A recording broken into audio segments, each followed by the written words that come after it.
Collins. I'm a painter. I have an upcoming exhibit at IMAGO Gallery, and the theme will be intuitive landscapes.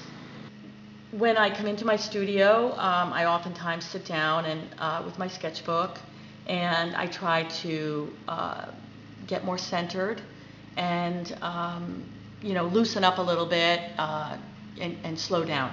So what I'll start with a lot of times is I may, I guess this particular piece, what I was writing about here was a dream that I had. And I am very interested in dreams. I record as many dreams as I can remember, and then I use the dreams as just creative juices and a way to sort of switch from the left brain into the right brain. Sometimes I focus on interiors, chandelier, a chair, spaces going through, things overlapping on top of each other, the sort of linear quality that I use in my paintings. This one here is sort of a figurative shape that may have just come out of just a few marks, and then I began to sort of connect the dots and start to see a figure emerge. This one here as well, just these big shapes, has kind of a figurative quality, a lot of circular motion and just ways of getting looser and getting ready to work on a bigger scale. Intuitive landscapes are a way of sort of expressing what I'm feeling at the time that I start my paintings. Some of my earliest influences were stained glass windows in a cathedral that my grandmother took me to, and the Mass was in Latin, which was great for me because I didn't have to really pay attention, and I could spend a lot of time just looking at the windows, and I was very taken by the color blue and red. Blue in particular, I was very drawn to it, the beauty of it, and the light coming through the windows. It was one of my favorite things to do, was go to Mass and stare at the windows.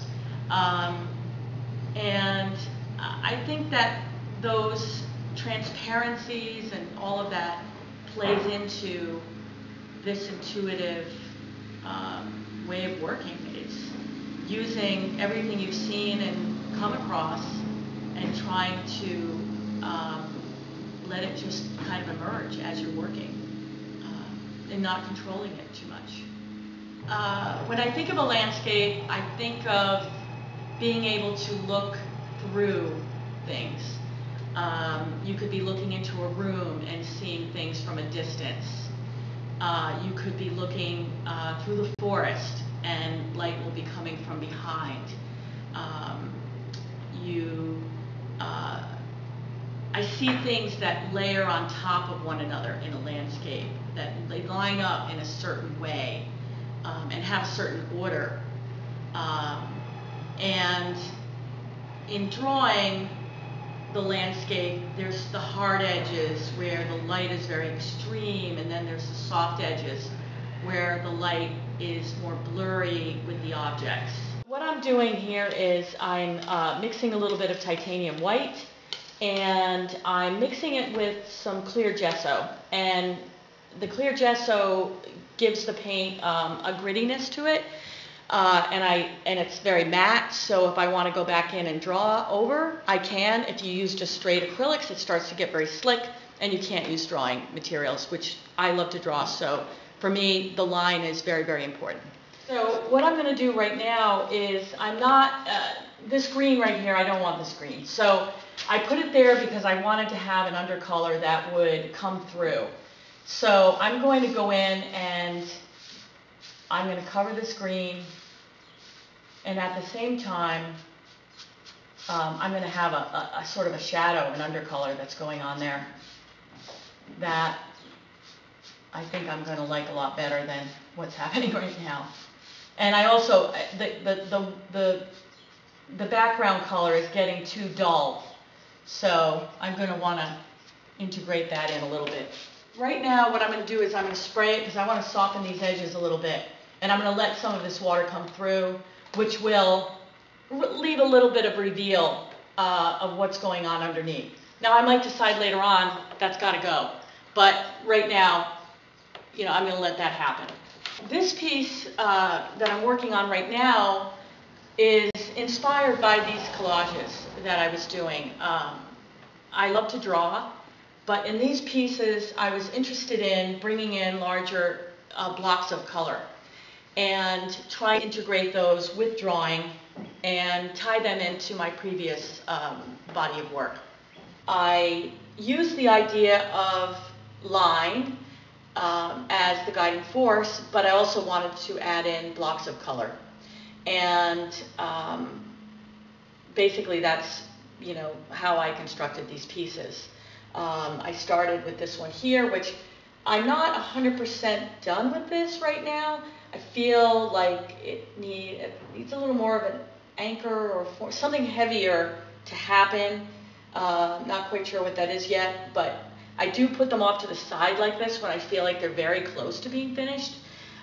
Because if I keep them over there, I will continue to obsess over it and push them over the edge oftentimes. This is my almost done section.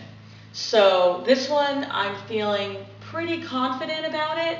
I like the juxtaposition of the very, very bright colors to the muted. It has a nice sense of pattern, of movement, line. It feels grounded, yet you can still see through it. I'm just liking the overall rhythm of it, I guess you'd say. And then this piece right here was a transitional piece. I was having a bit of a hard time grooving into what I wanted to do.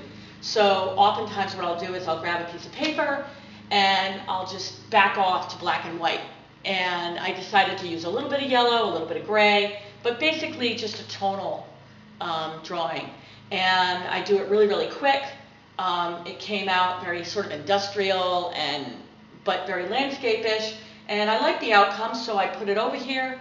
But it kind of freed me up to get to here and here and to these other pieces that are almost finished.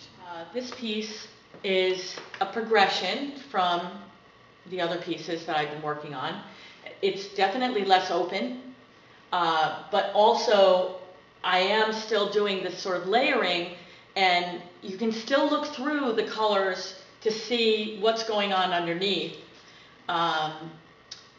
But what I'm trying to do here is juggle more colors at once and find that balance, which is the ultimate puzzle. I always say to my husband, I'm going to work to solve the ultimate Rubik's Cube, because I feel like art is a game and it's very puzzle-like.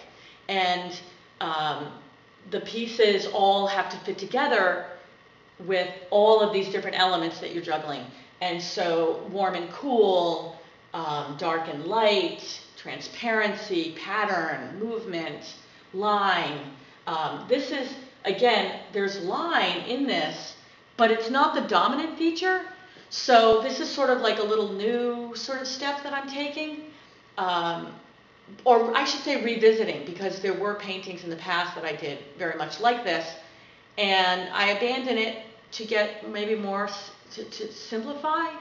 But now I'm giving it a go again, and I hope that I can maybe see how far I can go with this.